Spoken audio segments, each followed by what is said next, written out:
एक बार महात्मा बुद्ध एक गांव में ठहरे थे और उस गांव के एक गरीब आदमी ने बुद्ध को निमंत्रण दिया कि मेरे घर भोजन करो। बुद्ध ने उसका निमंत्रण स्वीकार कर लिया क्योंकि वह व्यक्ति सुबह जल्दी आ गया था। वह जानता था उसका नंबर बाद में तो नहीं आ पाएगा, इससे पहले और लोग निमंत्रण न दे। वह बहुत सुबह उठ बुद्ध की कुटिया के सामने आ बैठा।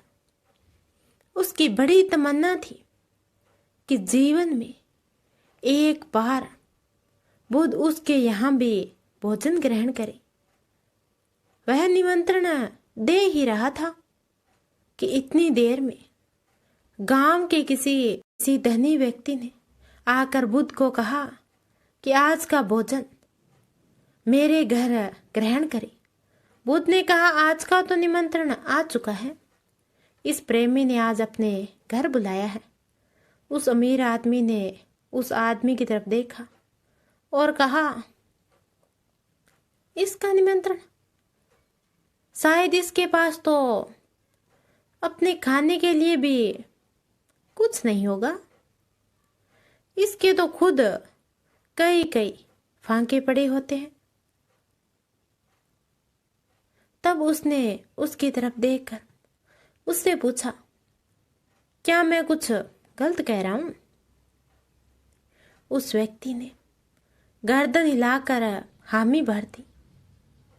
इसके पास कुछ तो खिलाने के लिए होगा ही, तभी तो यह इतनी दूर से मुझे निमंत्रण देने के लिए आया है।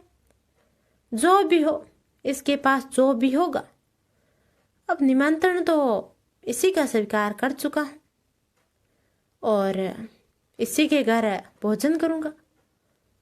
जाओ गृहपति, आप भोजन की तैयारी करो। आज का भोजन आपके यहाँ है। भगवान बुद्ध गए। उस आदमी को भरोसा भी नहीं था कि बुद्ध उसके घर पर भी कभी भोजन ग्रहण करने के लिए आएंगे। उसके पास कुछ भी नहीं था खिलाने को। वह अमीर ठीक कह रहा था। रूखी रोटियां थी सब्जी के नाम पर। गरीब किसान जो बरसात के दिनों में कुकुरमुते पैदा हो जाते हैं, लकड़ियों पर गंदी जगह में उस कुकुरमुते को इकट्ठा कर लेते हैं, उसी की सब्जी बनाकर खाते हैं।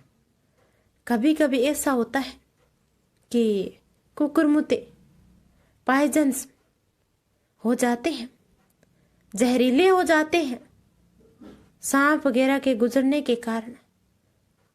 बुद्ध के लिए उसने कुकुरमुते की सब्जी बनाई।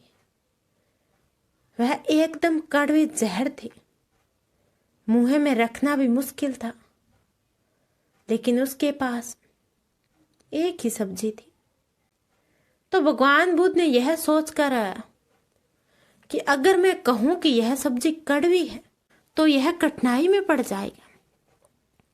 उसके पास कोई दूसरी सब्जी नहीं है। वह उस जहरीली सब्जी को खा गई। जैसे ही बुद्ध वहां से निकले, उस आदमी ने जब सब्जी को चखा तो वह तो हैरान हो गया।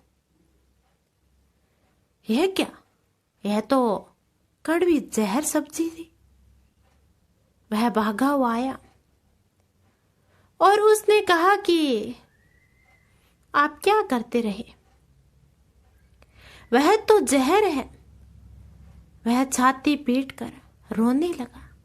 बुद्ध भगवान ने कहा, अरे तू जरा भी चिंता मत कर, क्योंकि जहर मेरा कुछ भी नहीं बिगाड़ पाएगा, क्योंकि मैं उसे जानता हूं। वो अमृत है। तो जरा भी चिंता मत कर, घर जा। इस तरह बुद्ध ने लोगों में प्रेम भरा था। दोस्तों, कैसी लगी आपको ये कहानी? धन्यवाद।